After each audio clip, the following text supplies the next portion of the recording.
Welcome back to CryptosRUs. I'm George. We're all George. So it's looking beautiful today. ETH is up over double digits. Bitcoin is up.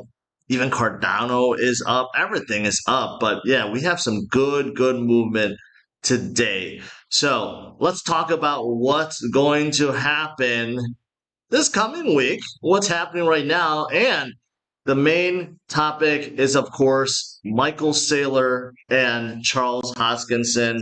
Now, I missed the part where Michael Saylor actually called Cardano security, but he indicated that way. And Charles Hoskinson responds back. He claps back, and he does not hold back, basically. So let's take a listen, and let me respond to how Charles responded back to Michael Saylor. So let's get started. Smash the like, subscribe to the channel. Make sure you hit that notification bell to get notified of all my streams. Follow me on social media. Check out CryptosRUs.com for all the latest guides, and make sure you subscribe to the brand new Clips channel. Good morning, guys.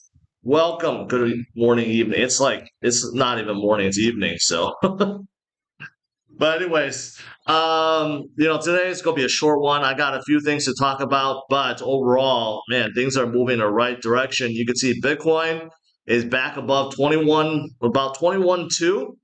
Looks like it wants to continue forward, but today I think a lot of you guys have noticed that Ethereum is pushing upwards. In fact, this is actually wrong. I was checking it out. It's like getting close to 1400. Can Ethereum, there we go, now I updated, 1360. Can it get to 1400 today? Well, maybe. So there's definitely a lot of good movers today. So let's get to it. What is going on and what can we expect? Right. Well, there's a lot of things we can expect. You still have billionaires, not just Michael Saylor. Here's another one, Thomas Peterfee. I'm not even sure, I've never heard of him, but he is the founder and chairman of Interactive Brokers. And he does believe that inflation is not just going to go away. He believes inflationary pressures will continue for years, not months. This is not a short-term issue, despite what the Fed is doing. But you know what? It doesn't matter. Even with the years of inflationary pressures, he will continue to hold his Bitcoin and continue to add to it, right? So there are many. And now, in his case, if you read actually why he bought it, he's taking a calculated risk. He's like, if Bitcoin one day becomes the world's currency, why would you not buy some now and buy it when it's low, right? But there are so many billionaires out there like Paul George Jones, Bill Miller, of course, you got Michael Saylor, you got even Ray Dalio, everyone, all these billionaires that are looking and paying attention to what's going on. They're like, okay, well, what else can I put my money in? Putting into Bitcoin, right? So we still have a lot of people that still believe in Bitcoin, of course, no doubt about it. Fidelity, also one of the big financial giants, argues that Bitcoin's network is arguably the most decentralized and secure protocol in existence. Can't argue with that.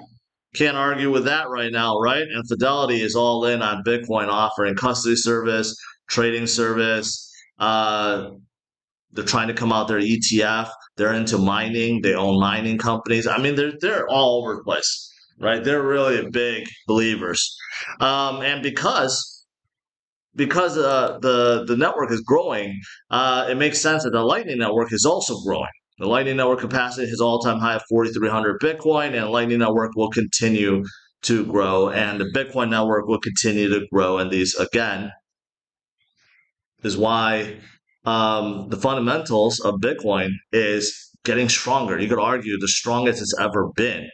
Almost everyone tends to just look at the price. They're like, what are you talking about? It's not the strongest it's ever been. But if you actually look at the network capacity, the users, the holders, right? The number of companies and countries and users that are coming aboard, yeah, it's looking pretty darn good for Bitcoin. And of course, there's a couple of things to pay attention to. I mentioned about the number of holders. Just take a look at this. The number of addresses balanced above 1.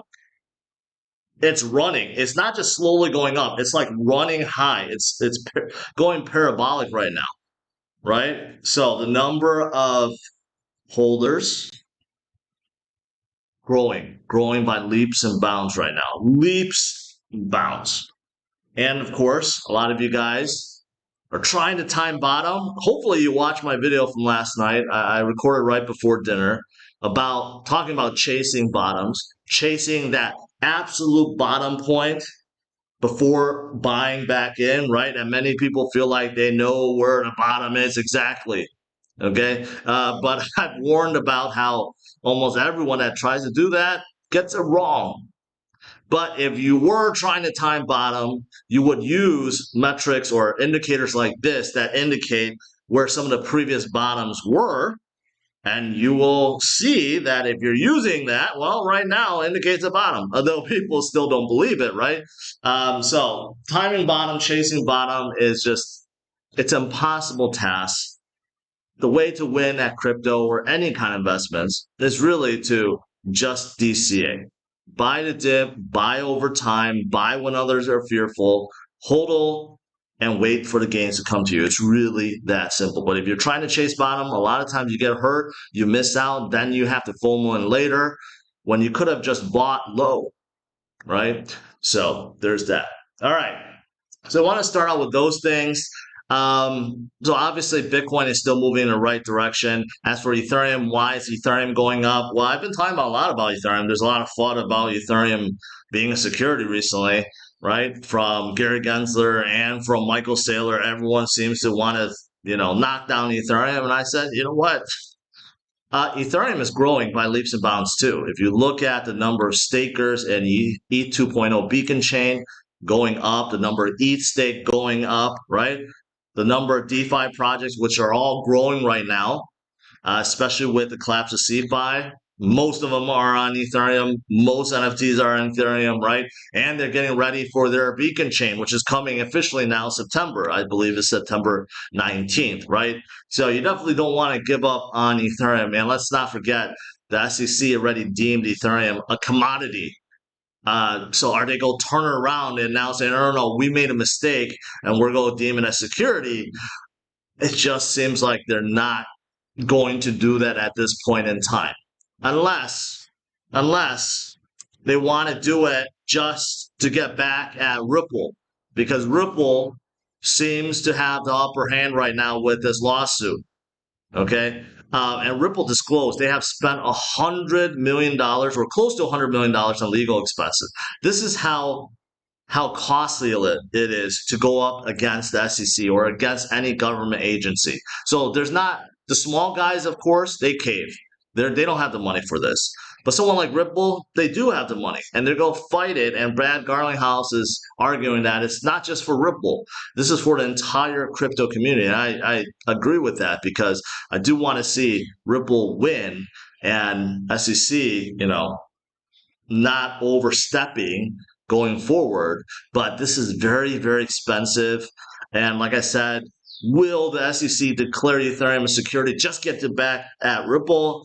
I don't think so, but we'll see how desperate Gary Gensler is.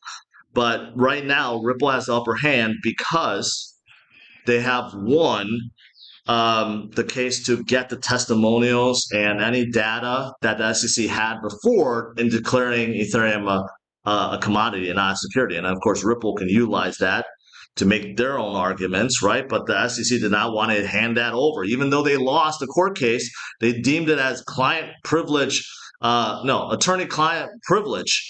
And then the court's like, that's ridiculous. So they overthrew that. So now the SEC has no choice unless they try to bring this to the Supreme Court, which would be more ridiculous.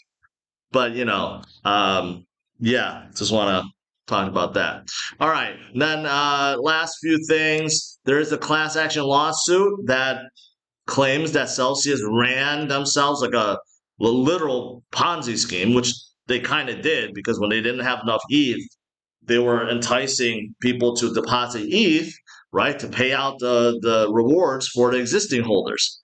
So yeah, that's kind of true. But they have also revealed in their bankruptcy filing that they want to make up for this $1.2 billion by with their mining operation, which they think they can mine up to like $340 million in 2023, which seems very ambitious. I don't even know how many miners is required to mine that much Bitcoin. But one of the plans or proposals is like, well, we'll make up by by selling the Bitcoin that we mine and giving it back, right? I don't know if that's going to come to be the case. I mean, again, watching what some of these other miners like Hut 8 and Marathon, they don't mine that much per year. So for Celsius to think that they can mine about $300 million of the Bitcoin in a single year, they have to have one of the largest mining farms in the world. And I don't know where that came from, like how they got all the money to build out one of the largest mining farms in the world, right? So I don't know if that's legit, but they are facing a pretty bad class action lawsuit right now. All right, lastly, I want to talk about this. The main topic, and a lot of what Charles says, whether you like him or not, he's a very intelligent guy, and I do think a lot of what he said in this video makes a whole lot of sense. Some of the things that I've been saying, right? So I want to play for you guys. It's about a 2 minute video, and this story is from You Today, and basically someone asked Charles whether or not Michael Saylor, or basically Michael Saylor claimed Cardano was a security. What are your thoughts? I haven't actually seen any interviews or any publications or anything that actually said that Michael Saylor said Cardano is a security. But I think most people just assume it because he recently came out and said it's obvious ETH is a security, and he's basically saying anything not Bitcoin is a security, right? So that's how I'm taking it, because I didn't see anything else that actually, where Michael actually called it out directly. But let me play this for you guys, and let me respond to it real quick. But I think it's very, very relevant. Let's just put it that way. How do I get the volume up? All right, let's play. What are your thoughts on Saylor claiming Cardano is a security? Well, Mike Saylor is the Tone Vase of this cycle of, him and Jimmy Song of this cycle of crypto. So back in the day, we had Tone, and Tone was this podcast. He's still around, and I like Tone, but he had this thing, it's like everything's a scam. It's a scam. It's a scam. Oh, it's a scam. Oh my God, it's a scam. Everybody's scamming. He even had this thing called the Scammies. It was his awards ceremony, the Scammies. So now we got Mike Saylor. He's like, Bitcoin is the way. Again, it doesn't do anything for RealFi. I can't build a decentralized power grid. I can't build a centralized telecommunications company. I can't build decentralized compute. I have no identity solution. It's not programmable, so I don't have dApps and DeFi. I can't even issue an asset, so I have no NFTs, right? It's all outside of that. But don't worry, layer 2 protocols that are highly centralized will somehow solve all of this. Great. So that's great. It's the best thing ever, and it's magical, and who cares about the mining and all this? Everything else is scam, and everything else is security. Nobody controls it. It's completely decentralized, far more than Bitcoin. Has more use and utility. People buy the token not to speculate, which is the only thing they can do with Bitcoin. They buy the token to use it for stuff, I don't know, medical records and whatever the hell else they're doing, because it is real life utility. But that's a security. But the thing that only thing you can do is speculate on is not. I think Mike's head is all fucked up and screwed up. It's just one of those cases where he's dick deep, full dick in with Bitcoin, and so it's got to work. If it doesn't work the way he hopes, he goes bankrupt. So I don't pay much attention to it, and I don't think it's a productive conversation at all. And frankly, the most difficult, toxic, and useless people to engage with are Bitcoin maximalists. They're not intellectually honest, like Jimmy Song saying that at any given time, proof of stake system, somebody can just arbitrarily take all your money and shut it down. It's not honest. It's just libel. It's not true. The protocols don't do that, and they feel they have no burden of proof and evidence of the statements that they make. And then they say the only thing that matters is their thing, even though their thing doesn't do anything, just stores value. Okay. That was quite entertaining. Um, so first of all, I think Charles gave Tone Vays way too much credit. All right, way too much credibility. I met Tone Vays years ago. Tone Vays is one of those guys that has been calling destruction of altcoins forever. But Tone Vays isn't a billionaire like Michael Saylor, and he's really irrelevant at this point. He was also one of the ones that tried to convince everyone that back in 2018, when Bitcoin fell down to 3,000, that according to the hyperwave, Bitcoin was going to fall down to between $800 to $1,000. He was one of those guys. And he was screaming from the hilltops saying no one should be buying Bitcoin at $3,000. And back then, his audience was much bigger, and everyone was listening to him. I remember he was getting a ton of views back then, telling everyone Bitcoin was going to go lower.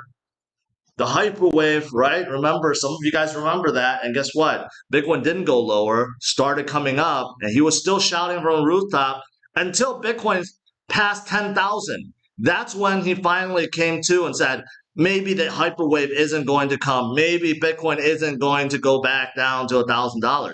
He caused a lot of people to sit on the sidelines and miss out on one of the most tremendous gains, right? So one of the stories, why, yesterday I created a video about not chasing bottom, right? Because no one knows it, because, there are unfortunately a lot of guys that try to chase bottom and then they miss out, right? But anyways, a little too much ranting on Tone Vays. Basically, Charles is saying, you know what, Michael Saylor is betting the farm on it. If he's wrong, he's going to go bankrupt, but he is a Bitcoin Maxi. And basically, you can't argue with Bitcoin Maxis, right? And he also says Jimmy Song, and Jimmy Song and Tone Vays are like best buds. And all they do is go on a podcast with each other and just bash everything else and make themselves feel good by talking about Bitcoin, right? But here's the thing, and this is why I've been saying this all along. You don't have to bash, and unfortunately in this case, Charles tries to bash Bitcoin, right? And unfortunately, that's what it comes down to. You got Bitcoin maxis that's bashing altcoins, and altcoin maxis that are bashing Bitcoin, right? No, I mean Charles laid it out like basically how it should be. Bitcoin is a store of value. That's it. Just think about it as a store of value. All right. That's the best use case for it. Now, of course, we do have the Lightning Network and you can use it as a payment, right? But most people are going to be holding on Bitcoin as a store of value because it's limited. It's scarce. There's only going to be 21 million. And think about it. When you have 8 billion people trying to accumulate 21 million Bitcoin, of course, the price could go up. Supply and demand, right? But as for altcoins, basically what Charles is saying, there's a lot of use cases.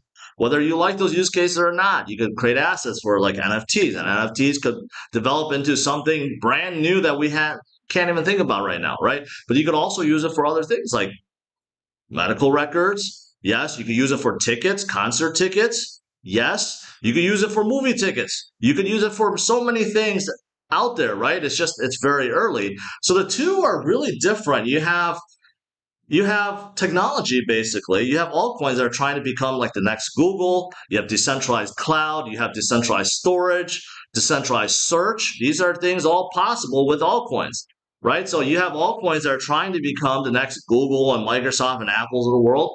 And then you have Bitcoin that is trying to replace gold as the ultimate store of value, right?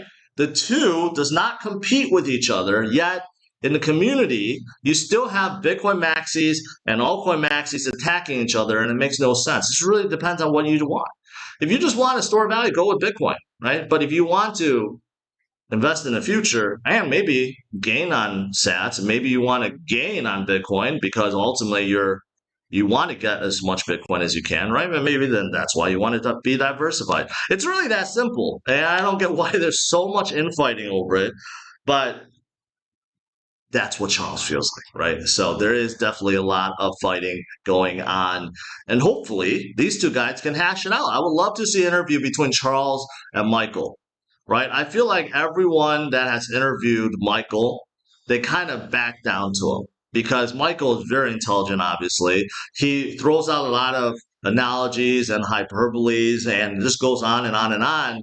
But a lot of people are just too fearful to really kind of go at it with him, right? I think Charles is someone that's smart enough and someone that's been in his space long enough to really go back and forth with him, right? And maybe Michael Saylor will change his mind then, right? So be an interesting conversation.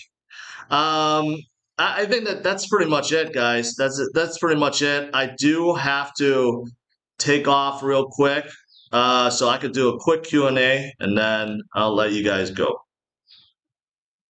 All right, I'm on my phone here, so you gotta give me some time. I gotta scroll through here.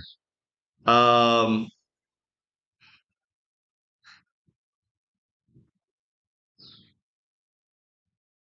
I respect the beard, so I respect Charles. Yes. I traded all my ADA for Shiba. Well, okay. Um, Sailor's riches are already in the books. The question for all of us is: should we stack Sats and be wealthy against a failing U.S. dollar, or be laughing at Sailor as the scam coins fails? I mean, I don't. I think you just basically said the same thing in two different ways. But again, you don't have to be one or the other. I actually do think, and that's why I've said 50, 25, 25 helps you in majority of the cases. But if nothing else, if you don't believe in any of the altcoins, you think they're all going to fail. But if nothing else, you can utilize them to gain on Bitcoin so that you have more Bitcoin in the end. You can think about it that way too. Man, it's hot sitting here. It's very hot sitting here. Nice tan, thank you. I've been burning in the sun, burning in the sun. Um, do you think there's an actual chance Celsius deposit gets zero back? To get zero back, or a little bit more than zero? To get zero back, I think there is an actual chance. I think there's a big chance that depositor gets zero back, but there's a small chance depositor gets something back. Ethereum is growing. It definitely is. Um, I am in Mexico right now. I'm in Cancun.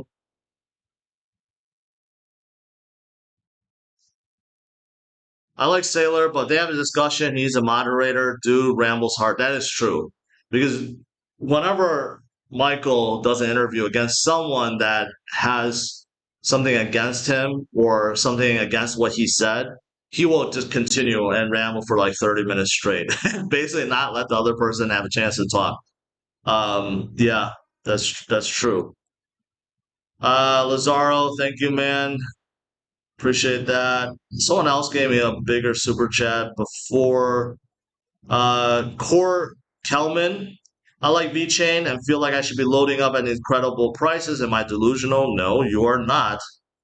That's actually right now would be one of the best times to be loading up. What do you think about keeping crypto on FTX? Gil the Werewolf asked before. FTX is a major exchange. Don't think that anything's going to happen to it. It's very unlikely. But with that said, it's never a bad idea to safeguard your own crypto. Never a bad idea. So think about that. All right. If you don't have a trust wallet, a non custodial mobile wallet, or a hardware wallet, go get one and start learning it.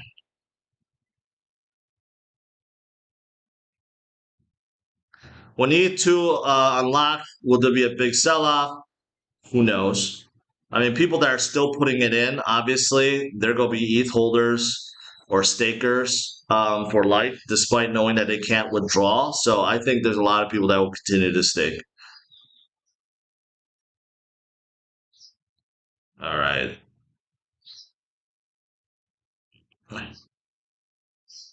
Are we having a Jordan effect right now? Yes, I take credits for all pumps, but take no credits for dumps. Remember that. But anyways, it's looking good, guys. I'll let you go. Overall, I've been telling you guys stay strong, stay focused on the future. Don't chase bottoms. All right, it can lead to dangerous situation. No, I'm just kidding. It can make you miss out on a lot of gains, like if you listen to Tone Vays back in 2018, right? So we're having a good day. Let's see what happens this weekend, and let's see what happens this coming week. All right. Smash the like, subscribe to the channel. I'll see you guys later. Make sure you hit that notification bell. You don't know where I'll be streaming next. All right. Have a good one, guys. Take care.